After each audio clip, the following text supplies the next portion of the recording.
자, 국민연금을 비롯한 연기금이 국내 증시에서 45거래일 연속 14조 원 가량을 팔자 이 개인 투자자들의 반발이 거세지고 있습니다. 자, 연기금과 개인 투자자들의 입장도 팽팽합니다. 자, 증시 상황을 분석해 보겠습니다. 자, 그리고 게임 업계에서 확률형 아이템 이슈가 뜨겁습니다. 뭔지 아십니까? 네. 자, 사행성 논란 속 이용자들의 반발도 커지고 있습니다. 자, 확률형 아이템이 무엇이고 또 어떤 문제가 있는지 지금부터 진단해 보겠습니다. 경제읽기 브리핑이었습니다.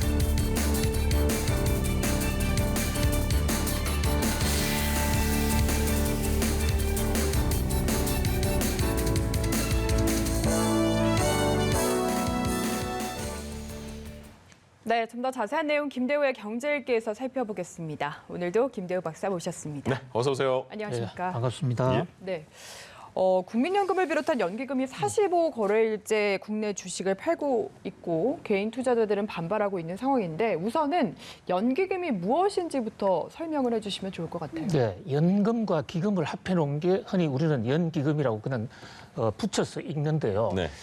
연금에는 국민연금, 기금에는 국민투자기금 이렇게 들어가는데 사회적 공적 목적을 달성하기 위해서 우리 국민들이 각자 객출을 해서 만들어 놓은 공공기금을 연금 또는 기금 합쳐서 연기금이라고 하거든요. 네. 그중에서 가장 큰 것이 국민연금입니다. 국민연금은 국민들이 반드시 의무적으로 가입해야 되는 거지 않습니까? 예. 회사를 다니게 되면 반드시 의무적으로 가입해야 되기 때문에 그 덩치가 지금 800조 정도로 왔다 갔다 하는데요. 네. 이 연기금에서 최근 들어서 그것도 주가가 급격하게 오르기 시작한 작년 한 11월 말부터 시작해서 내일이 계속 주식을 지금 팔고 있거든요. 그래서 판 금액의 숫자가 14조가 넘어갑니다. 네. 그러다 보니까 최근에 주가 떨어지는 것이 바로 이 연기금, 국민연금 때문이다. 이래서 지금 동학개미들이 들고 일어났어요. 그래서 동학개미들은 국민연금 본사가 있는 전주에 가서 시위도 하고 이러는데요. 특히 지금 CG 그래픽에 나와 보실 수 있는 대로 연기금 순매도한 종목들을 보면 삼성전자, LG화학, SK하이닉스, 현대차, 삼성, STI 이런 종목들은 전형적으로 동학개미들이 집중적으로 사모은 주식들이에요. 예. 이것을 국민연금이 팔아서 주가가 떨어졌다라고 생각을 하니까 결국 국민들 입장에서는 내 돈 내서 내가 국민연금 냈고 또 내 돈 내서 내가 주택기금을 했는데 그 돈으로 왜 동학개미들 등을 치느냐. 동학개미들 모처럼 한국 정시를 좀 살려놨더니 연기금이 주가를 떨어뜨려서 동학개미들을 다 죽이려 한다. 이런 지금 아쉬운 소리, 한스러운 소리가 도처에서 나오고 있는 것입니다. 네. 그런데 지금 보면 연기금이 앞으로 이제 국민연금에서 앞으로 추가적으로 매도할 가능성도 이야기가 되는 게 국내 주식 비율을 좀 낮추겠다라는 목표를 세웠더라고요. 그렇습니다. 바로 이제 그 대목인데요. 왜 연기금이 주식을 지금 팔고 있느냐? 2018년 이제 문재인 정부가 들어서서 연금과 기금의 안정성을 높이기 위해서 혹시 노후에 조금이라도 돈을 더 많이 줘야 국민들이 노후 생활이 보장되지 않습니까? 그래서 선의로 이 주식 투자하는 비중에서 국내 주식 투자 비중을 좀 낮추자.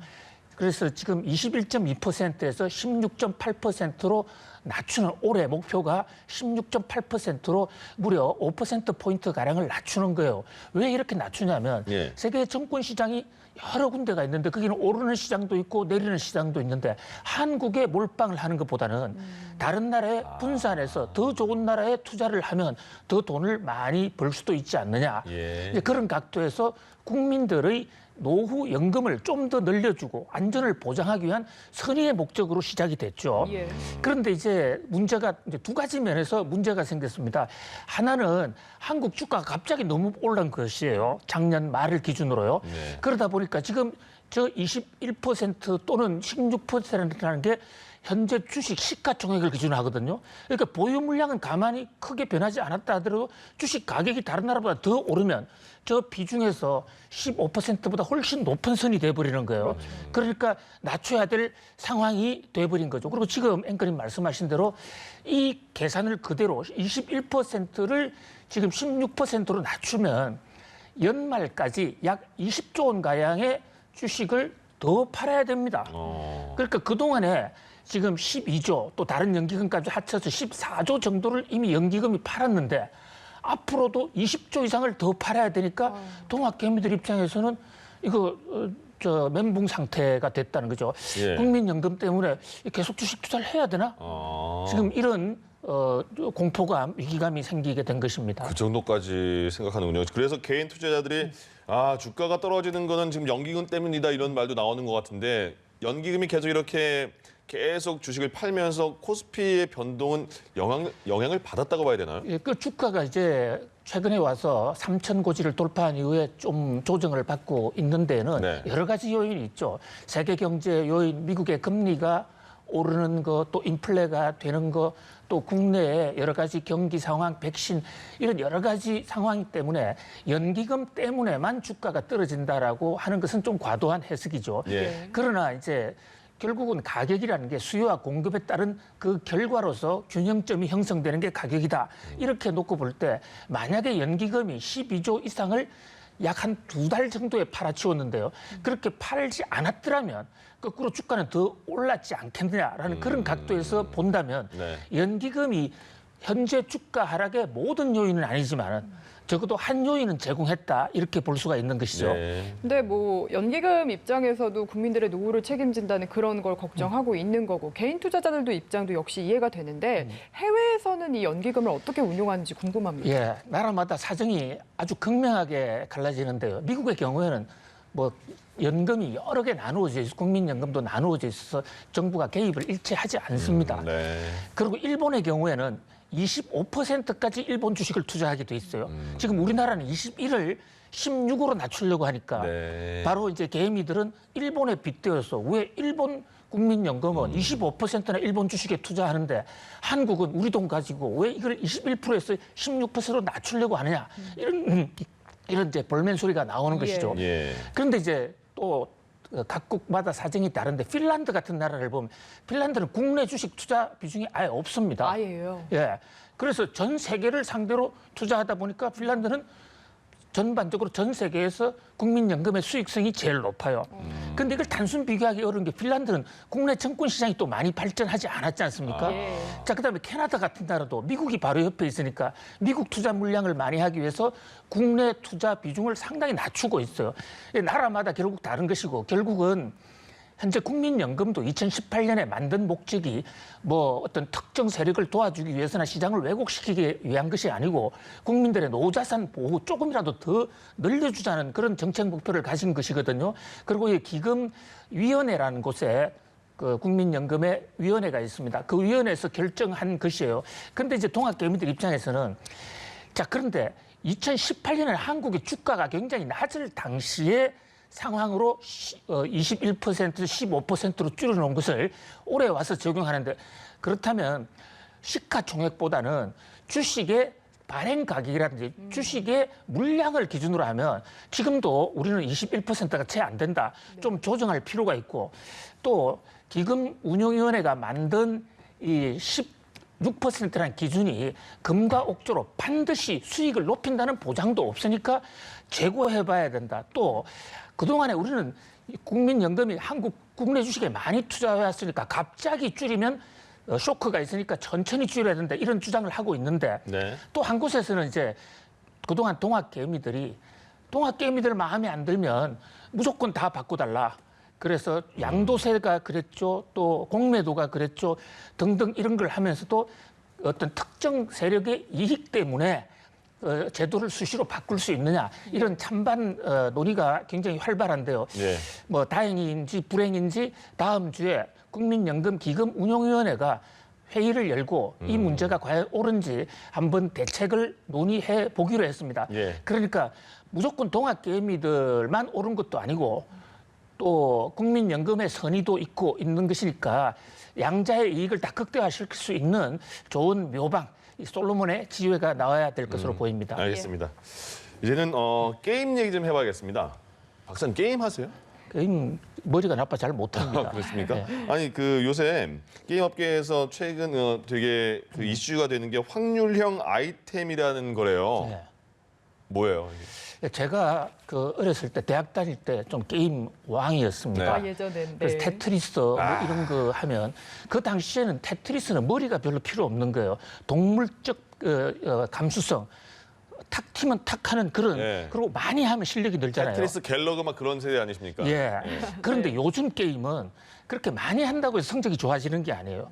역시 요즘은 돈이 좀 있어야 됩니다. 네. 왜냐하면 게임을 하는데도 무기가 있어요. 그러니까요. 그러니까 좋은 차가 있어야 되고 좋은 아이템들이 있어야 총이 있어야 돼요. 되고 또 차 뭐 이런 것이 있어야 되는데 그 아이템을 그냥 사는 것까지만 하더라도 우리는 좀 부담스러워서 하지 못했어요. 네. 근데 그게 2세대라 그러면 요즘은 그 아이템을 뽑기 형식으로 산다는 거죠. 그게 한마디로 얘기하면 바로 지금 확률형 아이템이라는 것이에요. 아이템을 뽑기에 따라서 돈을 투자하면 예를 들어서 A라는 것을 사겠다 해서 사는 것이 아니라 또 뽑기장에서 내가 10원을 내고 운이 좋으면 더 큰 게 걸리고 운이 나쁘면 아주 안 걸릴 수도 있다.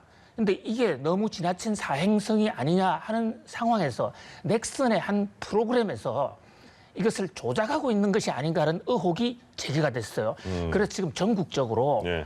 게임 유저들이 지금 게임 회사들의 이런 배신적 행위라고 그러면서 지금 엄청나게 성토를 하고 있고 국회에서도 이 문제를 지금 법안까지 나온 뭐 그야말로 국가적인 지금 어떤 논란의 대상이 되고 있습니다. 저희 중에 게임 유저가 있습니다. 짠. 접니다. 예. 저는 게임을 좋아하는 편인데 사실 이 확률형 아이템 같은 경우에는 여러 번 그동안도 논란이 되었었잖아요. 근데 그때마다 게임 업계에서는 자정 노력을 우리는 해왔다. 그리고 이렇게 규제가 심해지면은 오히려 게임 산업 발전을 저해한다라고 많이 얘기를 하는데 이 부분은 좀 어떻게 보시는지요? 그렇게 앵커님 못하는 게 없으시군요.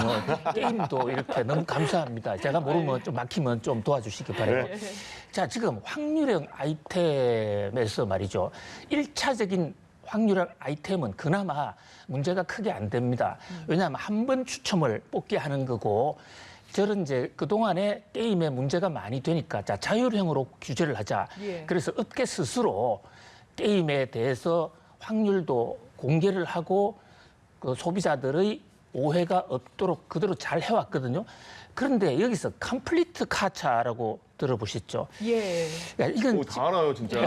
아유, 우와. 예. 자, 이게 카차라는 그 스페인 말인데요. 일본 말로 들어오면서 좀 변형된 외국어입니다. 이게 뭐냐면요. 카차란 말은 반죽이라는 뜻이에요. 그러니까 확률형으로 처음에 아이템을 하나 삽니다. 근데 그거로 바로 사용하는 게 아니라 그 아이템을 호수별로 1호부터 50개 종류를 다 맞추면 또 다른 엄청나게 좋은 슈퍼 무기가 나오는 거예요. 예. 그러니까 한 번 당첨이 됐는데 중간에 버리기도 아깝고. 근데 2단계, 3단계를 들어가면 조금씩 당첨이 되는데 필요한 50개 중에 49개를 마련했거든요. 그러려면 마지막 하나를 위해서는 돈 2억, 3억도 내고자 하는 것이 유저들의 심리라고 그래요. 자, 그런 이런 심리를 이용해서 이 아주 어려운 부분에 대해서는 그 확률도 공개를 하지도 않고 지금 자율에 의해서 공개한다는 것은 1단계 정도만 공개를 하고 있어요. 근데 넥슨이 최근에 한 프로그램을 업투데이트하는 과정에서 말이죠. 아이템에 또 옵션이라는 게 있어요. 네. 똑같은 무기를 하더라도 옆에 뭐 계급장이 하나 더 붙어 있다든지 이런 옵션을 주는 것을 프로그램 업데이트를 하면서 직원이 실수를 한 건지 고백을 한 것인지 여기 확률은 조작을 하지 않고 예전대로 돌립니다. 이렇게 이제 그 고시를 했단 말이죠. 그러니까 사용자들이 뭐라고 그동안의 확률은 기계가 자동적으로 알아서 해온다고 그랬는데 운영자가 마음대로 조작할 수 있었다고? 자, 그동안에 다 유저들을 향해서 국민들에게 사기를 한 것이 아닌가. 이래서 지금 길거리에 트럭들이 예. 게임 유저들 트럭들이 막 돌아다니고 있어요. 그래서 제가 지금 공부를 하기 시작한 게 그 트럭들을 가서 직접 취재를 해봤어요. 도대체 이게 뭐냐. 메이플 스토리라는 게 있더만요. 네, 맞습니다. 넥슨. 그게 지금 문제가 되고 있는데요. 그래서 이제 그 사람들은 그동안에 다 속였다. 자율 규제를 한다고 해놓고 아주 간단한 부분만 밝혀놓고 그 부분은 돈하고 별로 관계도 없는 건데 2단계, 3단계를 넘어가면서 소비자들 돈을 뜯어냈다. 이것은 참을 수가 없다. 이거 지금 대란이 일어난 겁니다. 그래서 넥슨이 아이템 확률 공개하겠다고 하는데 괜찮은 거예요? 그러니까 강화 재련 확률을 공개를 실제로 했죠. 그런데 이제 유저들 입장에서는 이미 신뢰를 잃었다라는 반응을 보이고 있거든요. 저를 포함해서. 이쪽으로 좀 오셨으면 더욱 좋겠습니다. 자, 그래서 넥슨에서 이제 뒤늦게 사태의 심각성을 인지하고 우리 그동안에 공개 안 해온 것도 공개할게. 네. 앞으로 잘 해보자. 그래서 이제 국회가 이것을 이제 규제 법규를 만들겠다고 그러니까 그동안에 하는 것처럼 자율로 해달라. 우리가 소비자들 불편을 모두 다 수렴하겠다 이랬는데 소비자들이 믿을 수가 없는 게요. 지금 1단계나 2단계는 확률을 공표하면 뭐 믿을 수가 있겠지만 지금 게임 회사들이 워낙 그 프로그램이 발전해 있고 머리가 좋지 않습니까? 2단계, 3단계 몇 단계 돌려버리면 일부는 무료로 주고 일부는 확률을 공개하고 일부는 살짝 확률을 조작해 놓으면 알 길이 없기 때문에 신뢰가 떨어지면 안 된다. 규제를 해달라. 이런 차에 이제 더불어민주당의 이상은 의원이 이것을 정부 규제로 가자 이런 법안을 만들었고 또 국민의힘 하태경 의원은 공정거래위원회 이것들 사기로 전부 공정거래법 위반으로 신고를 하겠다. 대국민 사기극이다. 지금 코로나 전국 속에서 이 게임 업체들이 엄청나게 많은 돈을 벌었습니다. 그렇죠. 가장 많은 돈을 벌었는데요. 게임의 흥미에다가 도박성, 사행성까지 겹쳐져서 국민들이 저게 푹 빠져 있었는데 알고 보니까 새 회사 그러니까 넥슨, NC, 소프트 또 이 갑자기 생각 안 나는 새 회사의 이 주력 회사들의 사기극이 아니었느냐 이런 얘기가 나오면서 지금 상당히 좀 시끄럽습니다. 단순하게 돈 냈는데 아이템 안 주면 진짜 화는 나긴 날 것 같네요. 예, 알겠습니다. 김대호의 경제 읽기 김대호 경제학 박사와 함께했습니다. 고맙습니다. 잘 들었습니다. 감사합니다.